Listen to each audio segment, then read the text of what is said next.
Hi ladies. I'm looking a bit like I don't have any clothes on, but I do. It's hot here in Melbourne. Hello, welcome. It's hot here in Melbourne. It's over 30 something degrees. So I'm wearing a strapless dress. It doesn't look like.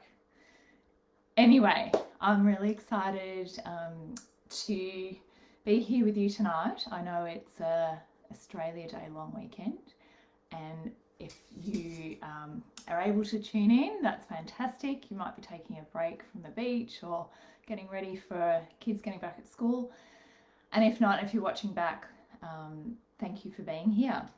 I am Penny Vandersloot. I got a story that I'll share, but essentially I'm really passionate about people and women connecting with their inner self, their power. So I guess I call myself a connector and a change maker, someone who wants to get women connected. So I'll run events, and at the moment it's under the banner Discover Your Wild. About 3 years ago I started Always in Your Corner, and I guess the major shift and reason for doing that was when it was Always in Your Corner, I felt like I was the one pushing people and encouraging people, whereas this iteration of what I'm doing is really about you driving it and me being, I guess, someone on the journey with you. I really feel that in this space it's really important that you drive it, you're interested and you want to be here. So thanks for those of you that are showing up. Hi Leash and hi Lisa. So lovely to be here with you. I have, if you've tuned into any of my other talks, always created some slides. So they're on an iPad and I will share them with you later if you're interested. But it just keeps me on track.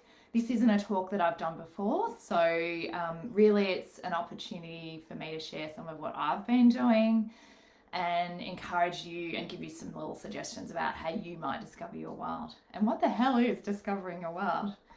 So just to get me started and getting used to this is a welcome to, this is always a bit I struggle with. Welcome, thank you, and it's time for us to discover your wild. So this is a photo of me with some of my sisters, including Alicia. Thank you so much for creating this group, Leash, and giving me the opportunity. This is pretty wild for me. I definitely felt, even 3 or 4 months ago, that I didn't feel qualified enough to do a talk and have anything to share in this group, but I've kind of got over myself, and I've realized that, you know, so much of life and living is in taking action and trying things out and connecting with people and being my authentic self. And one of the things that I picked out as an angel card earlier tonight was, there is nothing sexier than my authentic truth. So I'm showing up today as myself. Hopefully it is of value to you. I'm grateful for you being here. So this is about peeling back layers, and I think, you know, if I go back to where I've come from, and I've got a little picture. This is me. Oopsies. Oh, I'm going backwards. This is me in the bath as a little tyke. I love the water. I'm an Aquarian, and I used to love things simple. And I guess what I'm realizing is, if I go back and peel things back and simplify things, I'm my happiest, truest self. So a lot of this, if you tune in now and leave, if anything, it is about stripping it back, stripping things back to things that we're not necessarily encouraged to talk about. So as women, we live in a society that hasn't valued our true nature. And so there's real resistance and challenges in connecting with that. It's no fault of your own. This is kind of like a hidden jail we're in. And so by us kind of connecting with and being aware of those sort of challenges, it allows us to kind of break free of them. We're kind of in a hidden jail. So if we can't see the bars, we can't actually get out of it. So just take a deep breath, get connected, say hello again. So reconnecting with your inner child is one way of doing it, certainly being one of mine. So I felt that was appropriate to share a little picture of me. I am a mum of 2 children. My son, who's 15 as of yesterday, had shoulder surgery, so life is kind of chaotic right now. I have a background in psychology and HR, and I've worked in the community sector. I'm turning 45 in a couple of weeks, and in all that time and in all that experience, I never ever, I went to a co-ed school, really felt encouraged to be a woman, to tap into ancient crafts and cultures. I never felt I understood the power of my body. I wasn't educated, encouraged. I don't even think we had role models, and they're starting to come up, but certainly in my studies and my work life was very corporate and masculine. I wasn't given these opportunities. So I guess for you, you may have come across these things. It might be just a really nice reminder, or it might even be like, oh wow, I hadn't even thought about it. And they're not things you need to go and get a degree or anything. These are things that I've just kind of worked out in the past sort of 18 months that I'm really keen to kind of shine love and light on, which is a podcast I started last year. The things that are hidden and taboo, and that we don't really give ourselves a chance to really kind of nurture, explore, and celebrate. There's a lot of shame around them. So getting started, and I did say in my little brief, which is a little bit, because I was making it up as I was going, I said there'd be 3 things that I'd be covering, and then I thought, oh, how can I make it kind of easy to remember? And I thought, well, let's make it a little now I can't even remember the word. It's an anagram? Anyway, wild. It's going to be the letters wild. So we're covering off the letters wild, starting off with women, wondrous, wild women and their wisdom. Intuition is the I, L is love, and D is desire. So you might think, oh, I talk about those, they're pretty obvious, but I guess I'll kind of piece together what I mean by that and why we don't really explore those as well. So getting on, the first one, why as women with wondrous wombs, actually was the last bit. So I went on a journey, and it's not even 12 months ago, but when I really started to connect in with my body, because I had a back injury, I found that I'd been ignoring pain. I ended up having an MRI and was sort of flat on my back, and discovering that there was this holistic area of my body, so top to tail, that I wasn't tuning into. And because I hadn't been tuning into it, it sent me off on this journey. And I became more connected with my womb space. Actually, Petra, who's one of the beautiful practitioners who shared in here, I heard in a Thrive talk and connected with her and went on a journey with her about really rediscovering my womb space. I'd also been playing around in a Pussy book club. I'd read Pussy, a Reclamation, a book, and I did a talk probably 3 or 4 months ago in this group around the power of our clitoris. So all these areas of our body, the womb, our clitoris, the power within both of those different parts of our body has been kind of ignored, and I'd been ignoring it. And I had been, I guess, living in my head as a studying psychology and really interested in the power of the mind. I'd ignored my body, and so many women do. Yet if we go back into ancient cultures and up into even more recent centuries, women were really revered for their ability to consider their body, to focus on their body. There were temples, and this is something that I want us to all explore again, to get comfortable talking about and understanding. One of the things I shared about in the clitoris talk was the fact that the medical profession doesn't have the information. Even now, the clitoris was only really discovered 15 years ago, so that we could have access to information and make empowered choices. So medical practitioners are still in the dark. It's crazy to think that our body, we're only discovering things about, and as Western women, we've got that privilege.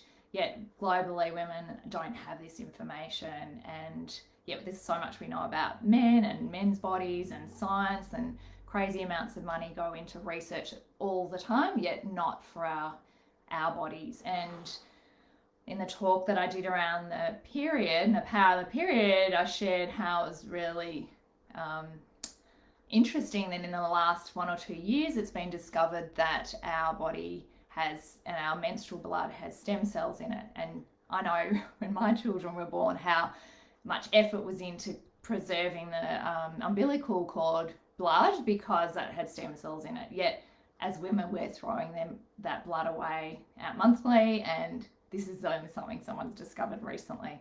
So these are sort of examples about it's no one's fault. These are things we weren't really shown or taught because no one knew it. But if we all start to disseminate this information and talk about this information, think what we can and what the ripple effect would be. So, our bodies haven't been valued, I think, mainly because there's a economic system that benefits from women having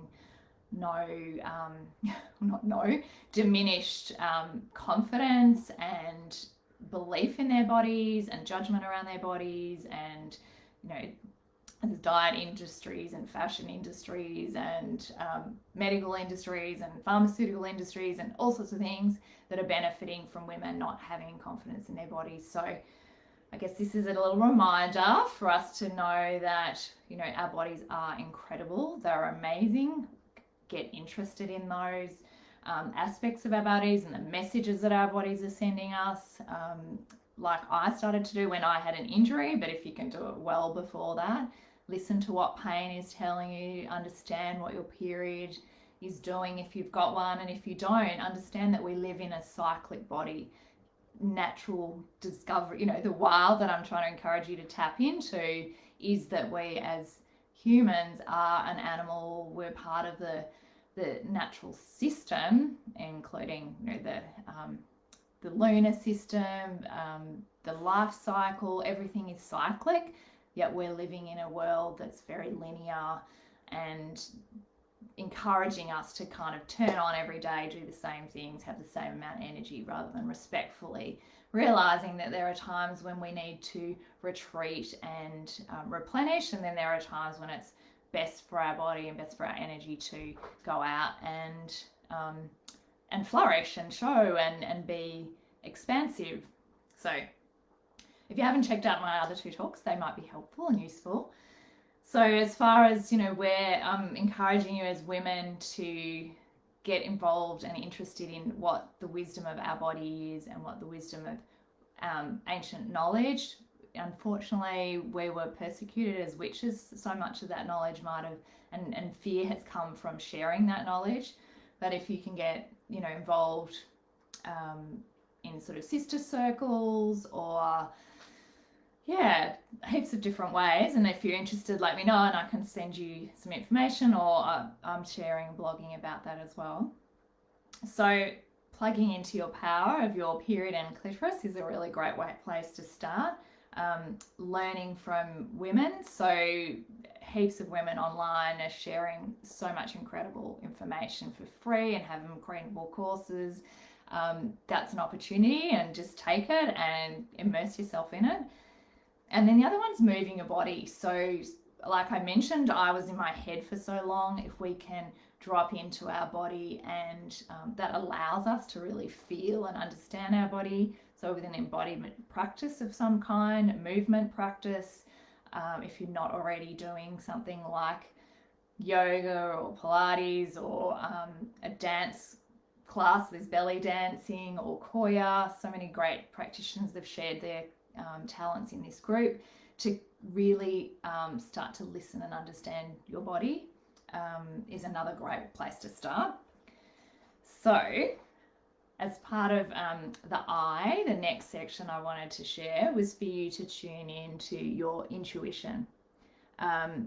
So this is one area, I think, again, because science doesn't necessarily encourage it, or we don't have, it's sort of a bit wishy-washy, a bit woo-woo.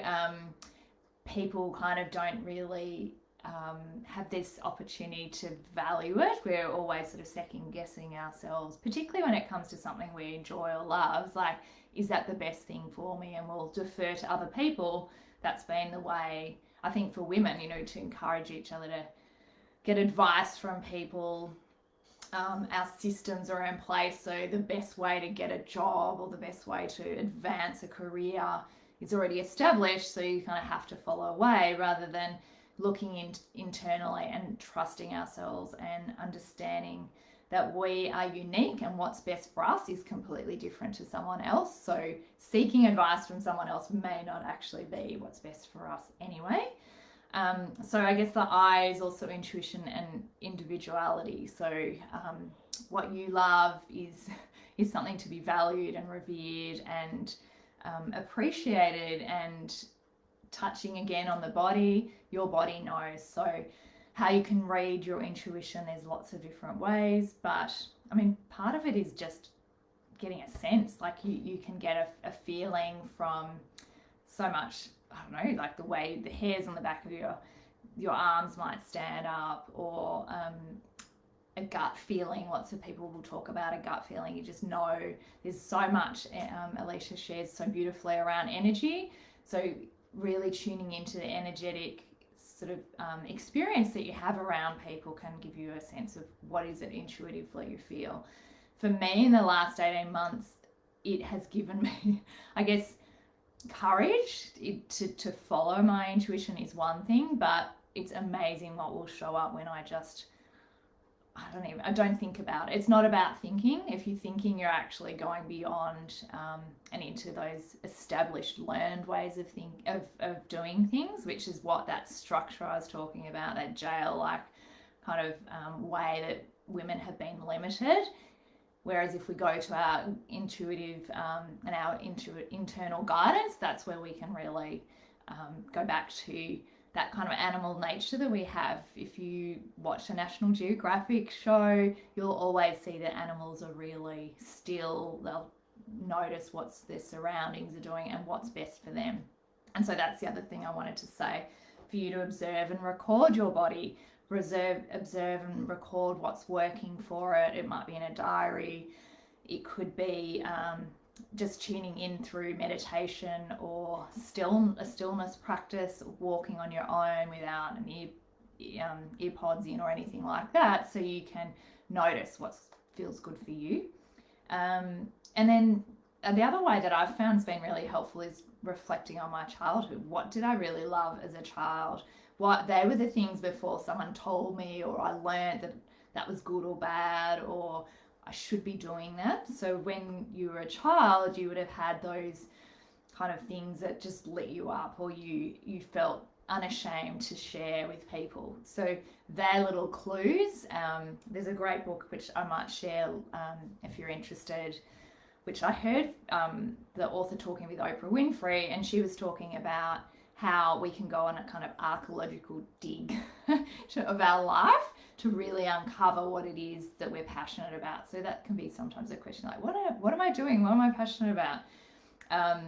Those little signs that we had showing up in our childhood are really important. The other one that's a great way, if you kind of don't want to delve into childhood, is to go through sort of magazines or things that are pictures, and notice the things that pop out to you, the things that you really kind of get drawn to, and you might start to see themes. So that was another thing around an archaeological dig. Don't think it, don't overthink it, but notice what is coming up, and you can start to create some observations and go, oh, okay, I'm really drawn to things that are natural, or I'm really drawn to things that are outside and beaches or something like that. And it can give you some clues as to where you would like to be spending more time, or what you're craving and seeking out as a soul. So I think that's all that I want to do. The other one would be just to notice what lights you up. So you look at your diary, and there's certain things that might be in your diary in the next month, or even the next couple of days. What are the things that are sort of you're excited to do? What are those, and what's behind those? Why do you think they might be lining up? It's another really good clue. So the next letter that The next area I felt that allowed you to discover your wild was to follow love. And I'm not talking about romantic love, although that can be helpful, but I'm talking about the things that you love, and really connecting in and falling in love with yourself is the other really amazing thing to do here. So following your heart, noticing, and you might be going, how do you do that? Noticing when something feels expansive and you want to kind of go into it and you're drawn into it versus you retract. So your body is such a big key to understanding that sort of guidance. So, you might even start to protect your body, withdraw, feel like slumping, those things that you're really wanting to do that light you up and you love, you'll notice a kind of expansive, you want to move into them. The other one that I hadn't done, and it's because I'd associated it so heavily with religion, was to connect with spirit or source. Gabrielle Bernstein was the first person that kind of spoke to me around the language, and she wrote, I've got the cards here, and that was one of the ones I shared with you, the universe, I'm going to do that. The Universe Has Your Back. It's a great book. She does, she's on Instagram and Facebook and all that sort of stuff. But what she's really doing there and spoke to me was how she used God interchangeably with Mother Nature or Spirit or Source, angels, goddesses, whatever kind of fitted for you, and even that you have God within you, so it could be you and your inner higher self. Any of those versions, connecting in with those is so incredibly powerful. So I'd encourage you to really create space in your life for that. It could be creating an altar so that you can spend some time each day in that space to connect with that spiritual side of yourself, or again, pause and give yourself the opportunity to hear what your higher self might be trying to connect and tell you.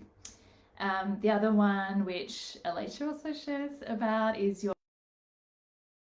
being clear about where you might be leaking energy, because I guess, again, we sometimes give ourselves away and we have energetic ties to people that aren't in our best interests. It could be people or connections with jobs or kind of spaces, I guess, like a workplace or environment or something like that. So to be clear on what it is that's going to support you is really important. Surrounding yourself with people that lift you up. So being in this group is fantastic. It's a good start.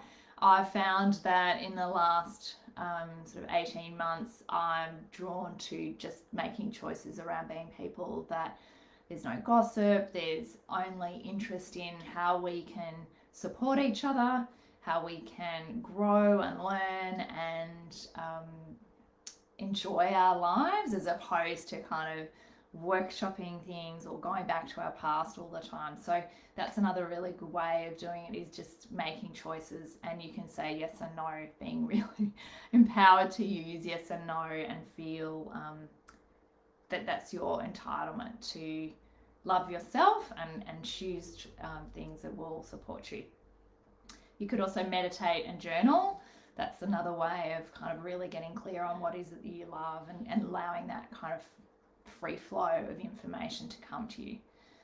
So yeah, love yourself, really, really important. And I think when we're in a world where we're prioritizing everyone else and going through motions to earn money and get status and acclaim and things that don't necessarily fuel us and fill our cup, you end up being quite diminished and you're going around and around in circles. So following love, really important, check in with that. And then desire. So This was one area, and I said I'd mention how I got really interested in the work around pussy reclamation, and I did a pussy awakening course because I realised that I'd been at a school and raised where we weren't encouraged to talk about masturbation, and we weren't encouraged to say what we wanted sexually. And I mean, that's one element, but even just to desire, I want to desire money, or I desire things that felt like we were being greedy, or they were inappropriate to share around certain people who didn't have what we had. I mean, there's a whole range of things around women feeling it's inappropriate to talk about desire and what we want.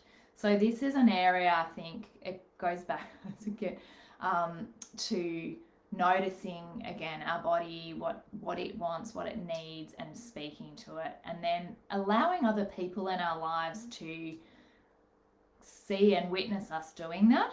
So it's been really powerful for me to connecting with sister circles and other women who are happy for us, each other, to succeed and want to see success, and don't there's no sort of competition.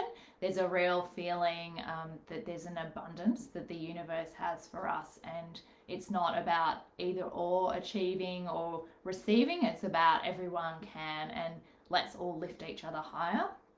So one of the things around desire is how often I find we don't even allow ourselves the language and the ability to connect into that.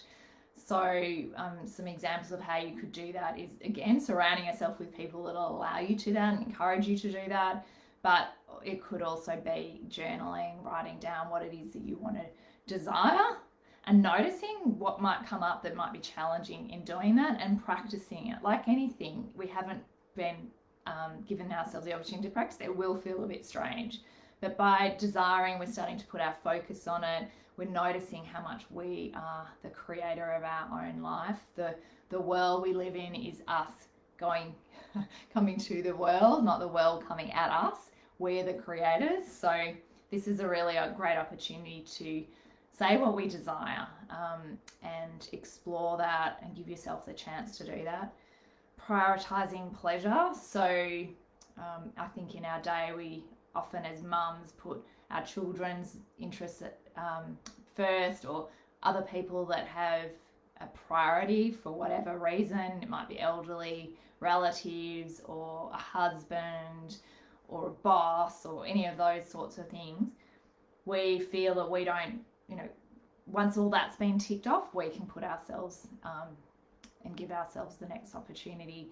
I'd like to encourage you to prioritize yourself, and if you're really struggling with time, to encourage you to think about how you can weave it into the things you're already doing. So pleasure can be choosing fabrics and clothing that you love instead of saving it for the special days. Put on beautiful underwear or your favorite dress and wear it, and enjoy wearing it, and feel the sensual experience of having that fabric on your clothes. Really awesome way of doing it. Pleasure, same with food. Like, give yourself the opportunity to eat the food that you really want, that's really nourishing and supporting of your body, rather than sort of thinking, oh, I'll just get this done and I have to move on. Really respectfully, consciously eating is another way of doing it. Pleasure, it's also giving yourself time for self-pleasure. I've worked a lot with women, and there's so much resistance to putting that into our day. And self-pleasure, it's not about doing it with a partner. It's what is it that I can do that will make me feel amazing. It could be running a bath, a massage, masturbation. It can also be something like, I just want to go for a walk with myself, no one else, and I'm going to give that to myself. So that's another example. And let yourself dream, and I mentioned create. So be imagine you have a magic wand and you could go out there and get whatever you wanted. That's a really powerful way too. So desire, be bold, be brave, be outrageous. Don't be so hard on yourself if you don't get what you want. I think for a long time I used to because so much of it's written as goals and has to be smart goals and all this sort of thing. I was too scared to say this is what I want and this is what I'd love it to look like, because what if I failed? There's this whole kind of fear of failure that comes with desire. So I think if we can give ourselves permission to go out swinging and have a go and enjoy it and be on the Brene Brown uses a really good examples of how just being on the court and being in the field or being in the arena is where life is at, not in the stands. So you've got to give yourself a go and a try and put it out there. And if you don't, that's okay. It doesn't mean you're no good. You asked for too much or anything like that. And as Alicia has shared with many of you, we've got spirit guides and a universe that's supporting us. So if we can be as clear about what we want, we get a support team behind us to do that with us. So that's your wild. I guess I'm encouraging you to do this, and it can be hard to do it on your own, which is why I set up Discover Your Wild, because I wanted to give a place for women to come to do it with other people, to feel that they can do it their own way and have someone to kind of check in and support you. So I've got a number of different things I wanted to briefly share with you that you could jump in as feels right for you. So in the month of February, which is coming up, I'm going to run a challenge for 4 weeks. I'm going to call it Feel Fab Feb.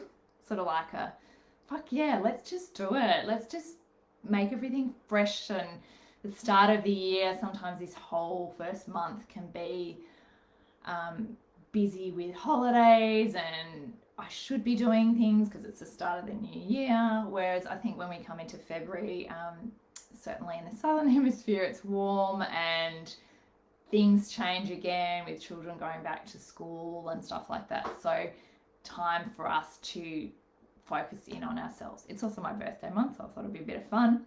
I'll email you if you're interested a couple of times, probably 3 times a week, with some things and actions you can take that are a little bit wild. It's going to encourage you to step out of your comfort zone, do something that you haven't done, try something that you haven't tried. And it's around things to eat and taste. Like I said, really tap into pleasure, what you could be doing that's really pleasurable, sensual, and just shake things up a bit. I've run a few challenges over the past few years, and one of the advantages is you connect in with other women and feel the energy that they're sharing, their wins, their ideas. It's a really cool way to feel a part of something, but also making some changes and introducing things into your life. Maybe looking at new ways you can create rituals in your life or new routines. It's not about necessarily losing weight or getting fit or anything like that. This is, a way of tasting something in a different way, putting a different lens on your life, seeing what that might show up for you. So I felt like it was a bit of a summery thing, so I put a little summer pull. Always inspires me. And then other things that I'm doing that you might want to check out, so a little bit more risky, I guess, for some people. I've got a stripped back event that I created last year. It lines up with the full moon, and I've been running the last 2 months, and I've got one coming up this Thursday night, and then one on the last Saturday night in February, so that's when the next full moon falls. And that's an opportunity for us as women to strip back the layers, metaphorically, but also physically. So it's taking off clothes, it's taking off ideas and shedding them. So in a fireplace, burning them, or destroying them if it's too hot to have a fire. But the idea is that we reconnect with our body and re-establish that there are layers between us and our sisters and our existence in this world. And if we can start to peel them back, there's a real freedom in that. So that was a photo I shared earlier. A whole bunch of women tested that out with me, Alicia being one of them, and it was an awesome experience. It's really empowering, and it's not about, I think we do feel so frightened about sharing our bodies with other women, and if we don't have that story, imagine how much freedom we can have in our lives. And that's definitely opening up for me. So I'd love to encourage you if you're interested. You have to be in Melbourne, and it's in my house in Kew. So that's an opportunity. On my website is information. I also have an online sister circle that I've been running, and might be interested in joining for that. And I ran a series which I called last year's Sexy Soulful Session. So if you've listened to the other talks, you might have heard me talk about it. This will probably run in March, and I'm calling it No More Secrets. So that's again diving into the clitoris and the information around the clitoris and why we don't talk about and how we can talk about it, and why it's actually important for sort of worldwide women's liberation. The same with period and our cycles, a whole bunch of information around sensuality and connecting us in, and then pleasure and how do we connect in with pleasure as another element. So yeah, if you're interested, love you to be a part of it. If you've got any questions, I'll definitely check them out in the comments if you're live or replaying. And otherwise, I just encourage you to reconnect with what's inside of you. We're all goddesses, we're all amazing spirits, and we've kind of been put into this world in kind of a container, and this is around really breaking out of that container and doing it in your own way. There's no right and wrong way. I'm discovering it's really around trying something and little bits and pieces, and each layer opens up something else, and it's something you can revisit and retry, and there's a bunch of people doing it, so it can be fun. So thank you so much for being with me, and I hope to connect with you again. Good night.